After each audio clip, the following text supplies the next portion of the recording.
We've got three EV car makers all down over 25% from their highs. Is it time to take a look and potentially buy the dip? What is going on, investors? Hopefully you guys are doing well out there. Today, we're going to take a dive into the EV car sector. We're going to take a look at Nio. This company is reporting their earnings on March 8th. From the highs, this stock is actually down over 62%. We'll take a look at Tesla, just a brief look. Obviously, I've posted an earnings video more recently on Tesla, and we cover it every week on our Fang Stock Recap show. But we'll take a look at the valuation over at Tesla and obviously the technical chart as well. That stock is down 25% from its highs. Their next earnings call should be around May 4th. And then finally, we'll look at Ford. I had a lot of requests to look at Ford. They reported their quarterly earnings last week. This will essentially be kind of an earnings video for them. That stock is down 30% from their highs. Their next earnings date is April 28th.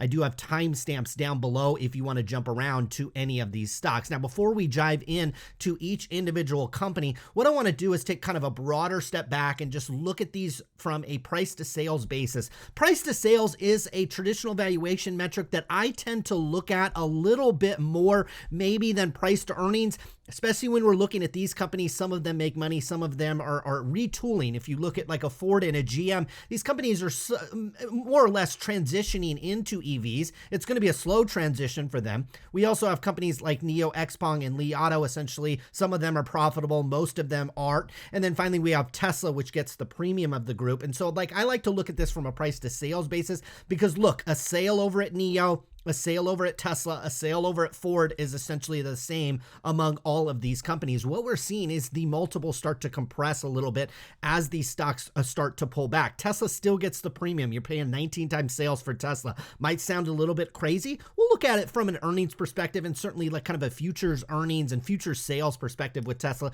See if we can make sense of that a little bit. Now, all these Chinese EV makers have just all come back. They did not make sense, especially when Xpeng and Nio actually traded at a price to sales multiple larger than Tesla. That was probably your message and your time to go short these companies. They've all pulled back a little bit. Nio's trading about 7 times sales. Xpeng's trading about 12.5. Li Auto's trading about 8. So they're converging in that like 7 to 8 times sales range. And then finally, I brought up traditional automakers, and some people argue, especially the bear case argument for all of these companies, is they're all going to converge around where Ford and GM, they trade at 0.5 times sales. So you're paying like not even a 1 times multiple, you're paying a 50% multiple on those sales. So look, and I don't know, is Ford and GM too low? Will all these automakers eventually pull back? Certainly when we look at the gross margins over at Tesla and certainly the net margins that they make on each of their cars, it's much higher than a traditional automaker.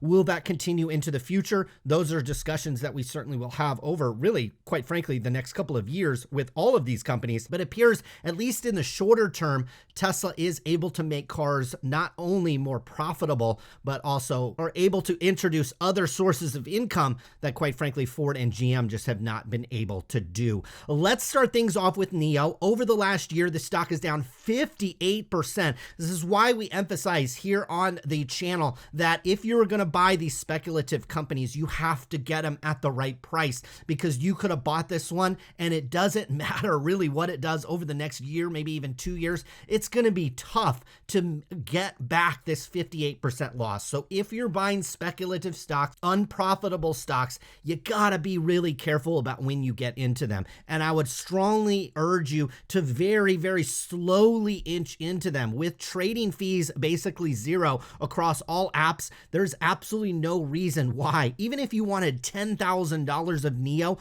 I still would buy this like 1 or 2 shares at a time, and you see why. Okay, the stock really down big. Now you stretch it out to 5 years, stock is up, okay, but nobody was buying. If you look at the volume chart, nobody was really buying this stock back when it was essentially a penny stock. Now, Nio's deliveries, all these companies announced their deliveries per month. Nio's January 2022 deliveries rise 34% year over year to about 9,652 vehicles. I'll zoom you out to this chart is basically all their deliveries in this right-hand column. They have a couple of different models over at Nio, and what I saw on some car blogs is they're actually looking to introduce at least 2 or 3 more vehicles over the next coming year or so. And while that might be good for the car blogs, it might be good for fodder on investor forums, what we saw when we looked at Tesla is Tesla announced on their earnings calls they're not doing any new cars. And for some investors, that was kind of a disappointment for the upcoming year. They're not going to make the Cybertruck. They're not going to make the semi-truck.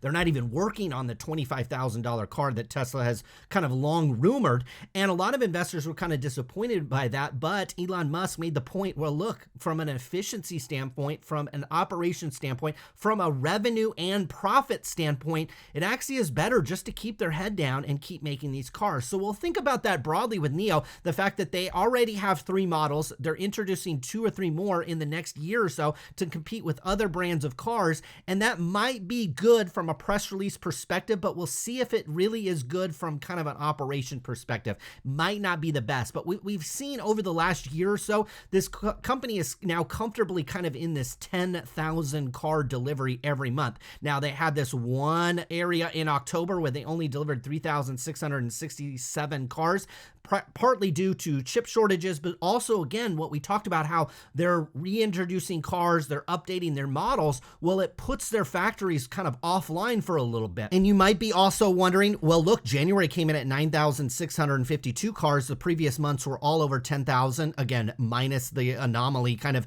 in October, but also September was over 10,000. Well, the Chinese New Year is in January, and it's my understanding, I don't have deep understanding about the Chinese New Year, but it's my understanding on a surface level that people don't necessarily go out and spend and buy things that month. It's more of a month of celebration rather than go out and buy a new car, but they did do a nice job over at Nio. Now, Nio is basically taking whatever Tesla is doing, they're copying it. So whether or not you like that, whether or not that's something you want to invest on, you'll have to think about that, but I don't really mind that from an operation standpoint. You see a company doing something successful in another company, quite frankly, it's not the worst thing to copy it. So Nio establishes their insurance brokerage firm with registered capital of $8 million. Obviously, if you know Tesla, they also offer insurance in certain states out here in the United States as well. Now, let's talk about Nio from kind of a valuation perspective. Now, unfortunately, we've got their annual EPS estimates. This is essentially earnings per share. This is what analysts, and over here on the right-hand column, we see we have basically over 20 analysts analyzing this company,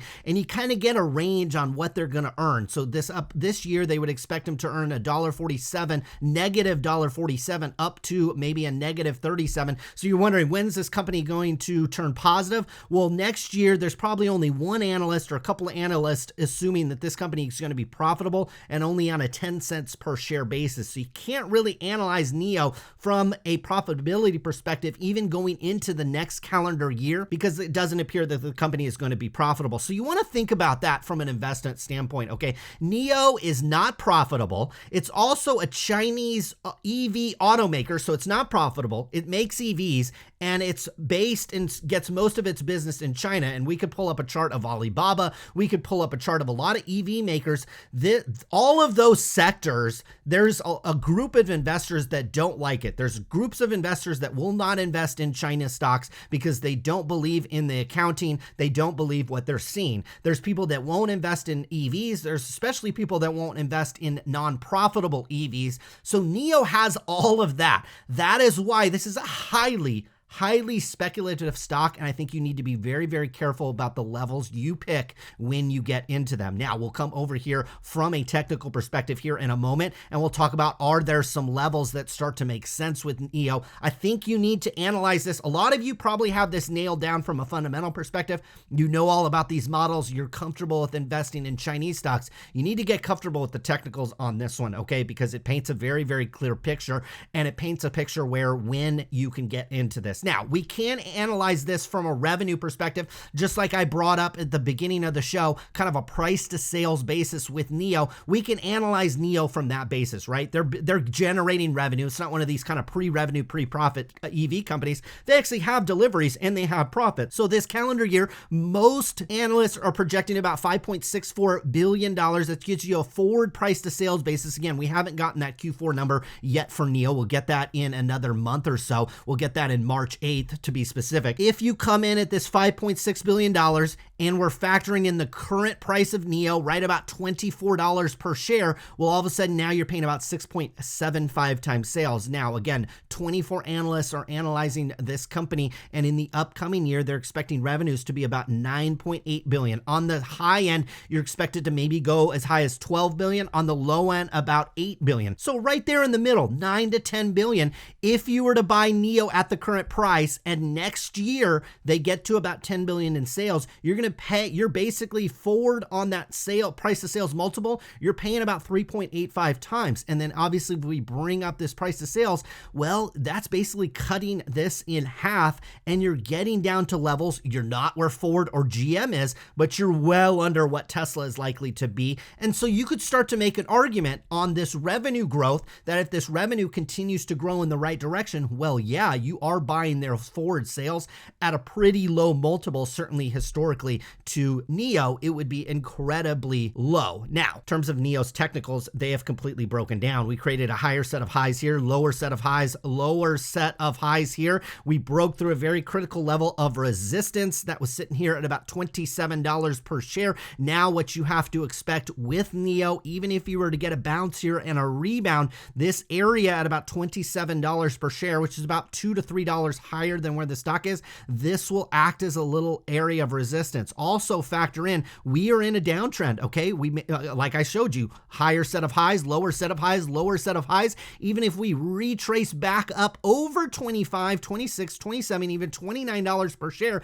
we are likely to hit our head on kind of this lower trend line. You really need to get above the previous areas of lows, which are right here at about $33 per share. That's over $10 higher than where the stock is. That would be an incredible move for a stock that's $23 per share. That's almost nearly a 50% move on this stock. What would drive it up over that? I don't know. I would guess broader market. I tell you what, if Nio goes up 50% over the next 3 or 4 months, the entire market is going to be up. So you could probably take a little bit less risk, I think, with a stock like this. Now, when you're in a downtrend like this, you're looking for a sign of reversals. I just told you the first sign of reversal, quite frankly, would be getting back up over about $30 per share. That seems like a mile away when you're down at about $23, $24 per share. Unfortunately, if this downtrend continues, there are not a lot of areas of support here, clear areas of support here, down here with Nio. You've got areas down here, unfortunately, for anybody that's long this stock, of south of $15 per share. You do have a little bit of consolidation in price here, but you don't get any firm areas of support, and I wouldn't necessarily call them firm until you get under about $15 per share. And then even lower than that, when we're back into penny stock stage, and I know a lot of you are saying there's no way you could do that. Pull up a chart of PayPal, pull up a chart of Facebook, pull up a chart of a lot of stocks that have just absolutely taken a deep dive. It can absolutely happen. You get the market start rolling over, and obviously Chinese EV stocks that are unprofitable are going to get thrown out with the bathwater as much as any stocks out there. I would be extraordinarily cautious with this one. I don't think you have any rush into them. This company is very consistent with its deliveries. They also have a fair amount of competition, not only in the Chinese market with Xpeng's Li Auto, and there's numerous other ones, but obviously Tesla as well. And then obviously you have just traditional vehicles, just your traditional bread and butter combustion engine vehicles. That's viewed as competition as well. We also seen the Chinese market start to shrink the subsidies that they're giving to EVs, essentially lowering the tax credit, so it lowers the incentive to buy these vehicles. I don't think you need to rush into these. I would wait until you see some basing of the stock price. Right now, since January, this stock has been in a free fall. I would not touch it until it shows signs of reversals, which would essentially, instead of creating lower sets of highs, starting to create higher sets of highs. And until it proves that it can do that, I would assume this stock is going down, and you could continue. If you do like this stock, just be encouraged that you're going to be able to likely buy it at a lower price and therefore a lower price to sales multiple. Now let's jump things to Tesla. Over the last year, stock's up 8.63%. So not great, quite frankly, but you stretch this out to 5 years. Holy crap, you're up 1,736. So if you're a bear on Tesla, here's the reason why there's so many people that absolutely love this stock. If you've been in it for any length of time, really over more than 2 years on this stock, you're up just so big on this one. Of course, course you've fallen in love, okay? It's like some girl that treats you really good. Of course you're going to treat her very well, and you're going to love her and defend her. Same thing with a stock like Tesla. Now, I just posted an earnings video on Tesla. We're not going to get deep into the weeds in terms of their vehicle margins and deliveries. I posted a 25-minute video on that. If you go to the homepage of the investor channel, you just click on our channel right here, and you come down here. I actually have Tesla stocks all in a playlist. You'll be able to find that earnings video very quickly. I'll include links in the description down below if you want to find it that way.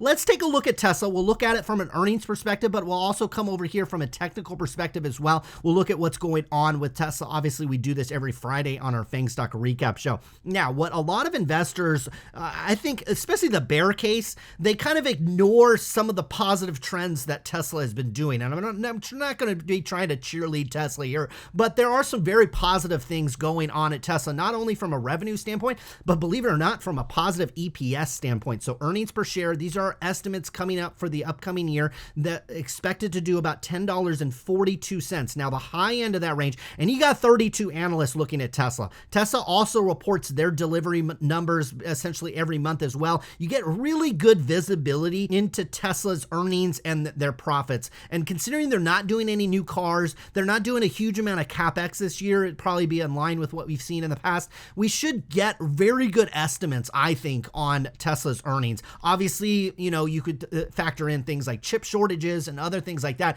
could impact earnings and certainly revenue as well with Tesla. But all things being equal, I think these analysts have a pretty good bead on this company. But you do see a very wide range. Some analysts are projecting only $6.89 of EPS this year. Some are as high as $14.50. I don't believe either one of these, so we'll come right in the middle at about $10.42. That's going to give you a forward PE of 88. Obviously, there's a lot of investors out there that's too high. They're not going to invest it. And look, if that's the investor mantra that you go by, no big deal. Let's look out to 2023. So this is the basically 2 years out with Tesla, essentially the end of 2023. We're looking for $13.40 of EPS. That is 30% growth. We're not talking about 30% growth on revenues. We're talking about 30% growth on EPS. I can't tell you how fantastic that is. That is absolutely fantastic. But again, realize though, with 30 analysts, you do have a pretty wide range. You have as low as $6 and you as high as 20. Okay, you get as high as 20.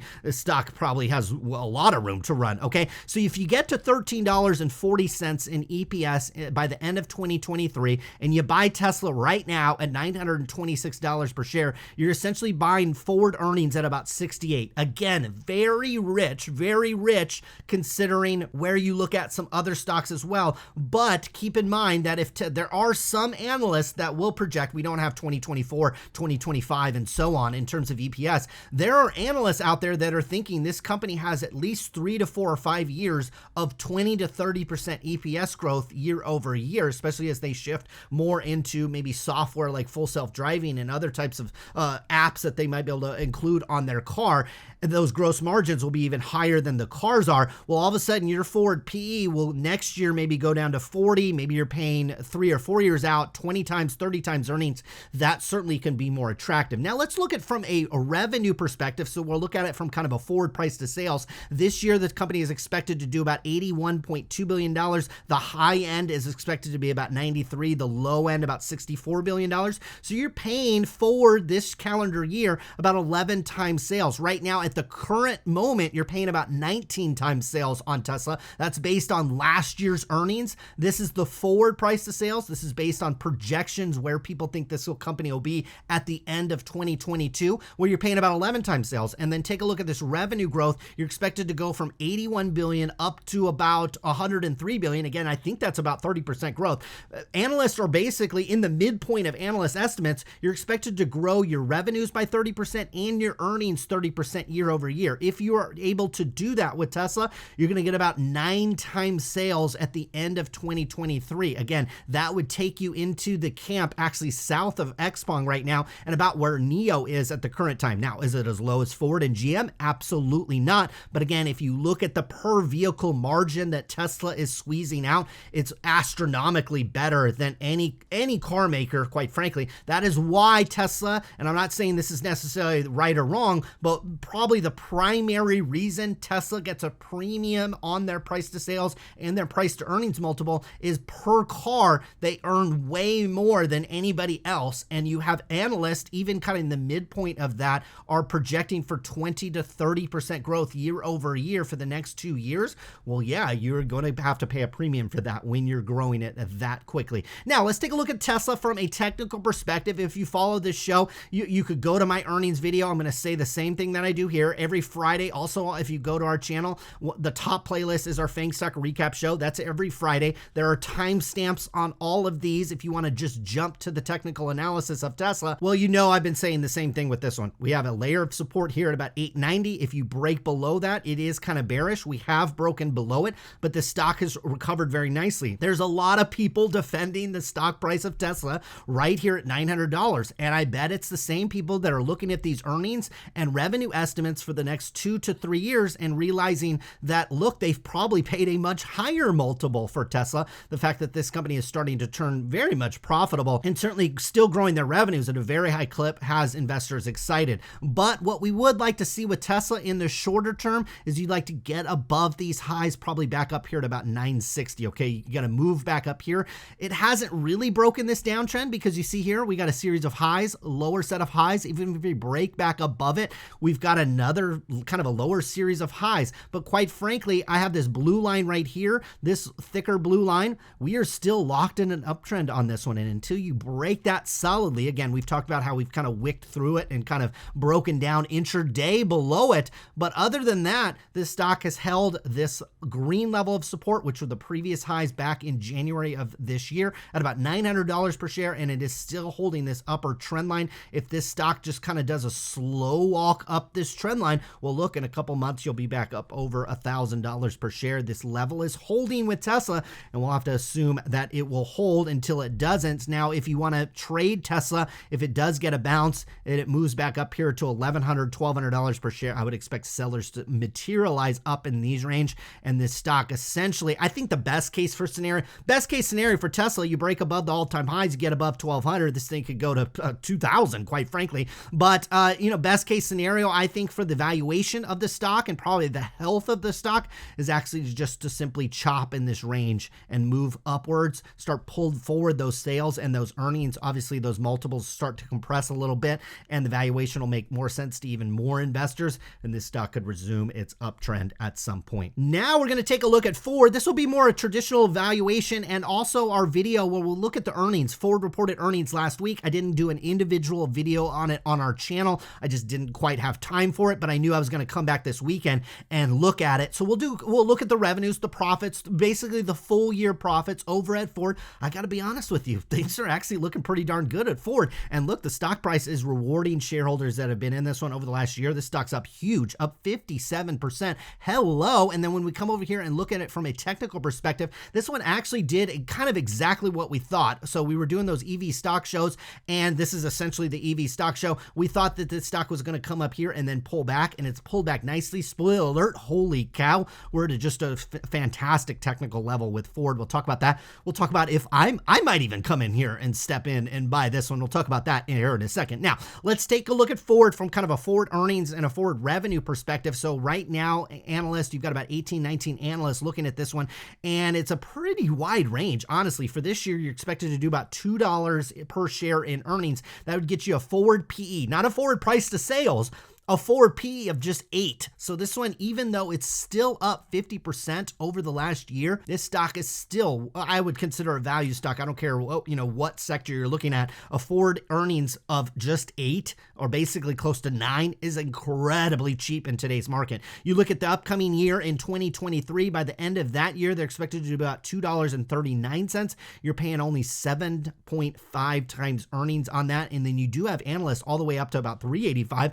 That would be much cheaper. Okay, value stock on every sense of the terms when it comes to earnings over at Ford. Now, from a revenue perspective, paints almost an identical story. Okay, company's expected to have $147 billion worth of revenue towards the end of this year. I'll show you. They just put up a quarter where they did 136. So analysts are actually projecting fair amount of earnings by the end of this year. Some analysts are as low as 139. That would basically be you just essentially flat year over year. And then some analysts are as high as 156. 146. The midpoint is 147. We see here back in 2019, this company pre-COVID, pre-chip shortages, pre-labor shortages, all that was at 155. So I think it's comfortable to say that Ford could get back into the 140s, maybe even as high as 150s on their earnings. You're paying 0.04, you're paying 0.49 per price to sales on that one. It's incredibly cheap. Upcoming year in 2023, you're expected to do about $161 billion worth of revenue. That would be pretty impressive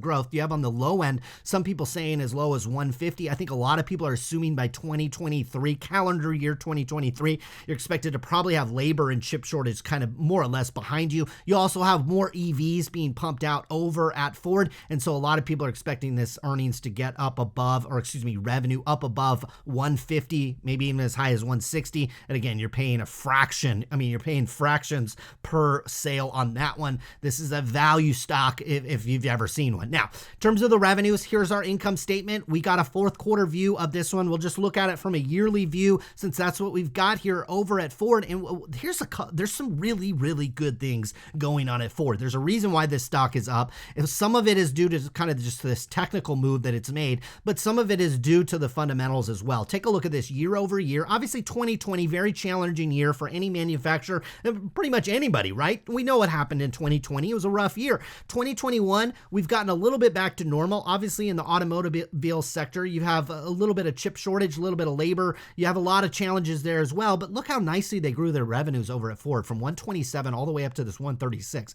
We're not back yet to 2019. I think that has investors somewhat hopeful that we'll get that back maybe in 2022, maybe in 2023, we'll start seeing these 150s, 160 billion on that revenue side over at Ford. Here's what's even better about this, okay? Take a look at our cost of sales over at Ford. In a challenging environment. Last year, they were at 112 billion on this cost of sales. So you had $127 billion worth of revenue. You had $112 billion in cost of sales. Now we grew our revenues by about $9 billion. So we grew our revenues by about $9 billion. Look at our cost of sales. They went up by only $2 billion, even less than that, about 1.9. You went from 112 up to 114. I'm loving this, absolutely loving this, what they've got going on at Ford. Look at these selling general administrative, not up by a whole lot. You went from 10 up to 11.9. Here's Ford credit interest expense, 8.6 down to 5.5. Look at these costs, guys. So you grew your revenues by $9 billion. Look at our cost. From a rounding perspective, they're exactly the same, from 131.5 to 131.8.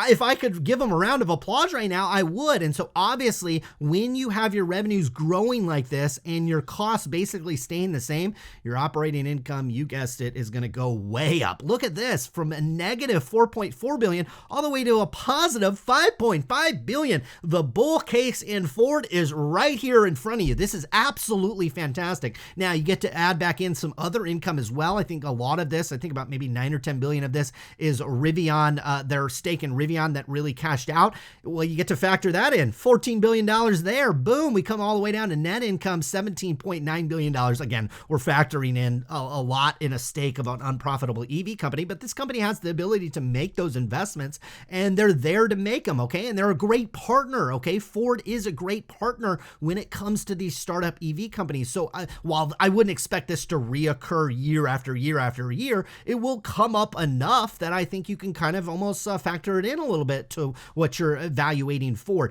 But here, I just want to emphasize, this company grew its revenues nicely and they really controlled costs. The management over at Ford deserve a lot of credit. They've done a very nice job. I think they have a newer CEO. He is doing a tremendous job controlling these costs, driving profitability back to the operating side. You gotta love that over at Ford. Now, from a balance sheet perspective, looks actually pretty good, okay? We have about the same amount of cash as we did last year. You had about 49 billion. It looks like you have about 49 billion over here. Long-term debt side, not factoring in the credit side of Ford. And look, you got about 17.2. Let's come up to the cash flows because they reduced their debt and their cash stayed the same. So I kind of want to see how that worked out from a cash flow perspective. Again, I think you could factor in maybe a little bit on that Rivian side of that investment, might have helped them a little bit. So you went from 19 to 20 to 21. This is full year cash flows. You went from 17.7 billion up to 24 24 last year, down to about 15 billion. No big deal, because what I'm seeing here is capital spending in check. We saw that on the operating profit side. They haven't blown up the capital spending. Here's down on the financing side. So we had the proceeds from issuance of long-term debt, about 28 billion, but they paid off about 54 billion dollars. So this company is paying off debt. They've turned profitable. Cash flows are still really good. They made a nice investment in an unprofitable startup EV company and really cashed in there. Guys, I'm loving this. And then from a technical perspective, this stock got way out over its skis, okay? It made a monster move. I mean, we talked about this on the show a couple of times, how it went from 14 all the way up to 25, and we were very highly skeptical about that. We would have expected this stock to come back, and sure enough, it came all the way back down. It's very similar to where Tesla is from a technical perspective. Ford is in a very steep uptrend, okay? And even after pulling back this big distance, this is like 20 or 30%, even after pulling back, it's actually has not broken through this trend line, okay? And so this stock still looks good from a technical perspective. We're trading right here, right on this green line. This green line is critical because it was the highs we made all the way back in 2013 and 2014 on this one, and then it went on a giant down leg. The other reason why you know this is a key area of support is once you broke through it, you literally went on like a 30% rally, and now we've pulled all the way back. From a technical perspective, this can be a buy. I wouldn't necessarily load up right here, okay? If you wanted 10 shares, 100 shares of Ford, whatever it might be, wouldn't necessarily come in here and buy huge, because this one could continue to pull back. It could go from 17 down to like 16, even maybe even low as 15, and this uptrend is still intact, okay? You could even flatten out this uptrend if you wanted to, and that would make the pullback to that line. You could still pull back on this one, but I would expect buyers to step in at this area. We also have this uptrend. As long as you don't pierce through that uptrend, at least solidly, and again, we've seen it with Tesla too. This Tesla has pierced through its uptrend, and buyers have come in there and defend it. Quite frankly, I would expect with Ford, buyers to defend at this area. From a technical perspective, I would expect it, but also from a fundamental basis as well. This company is moving in the right direction. I really like what I'm seeing over at Ford. Guys, that was the EV Stock Show for Sunday. My apologies for not making it Saturday. I wasn't feeling well yesterday. All things good today. Hopefully you guys have a great weekend. Good luck with your investments.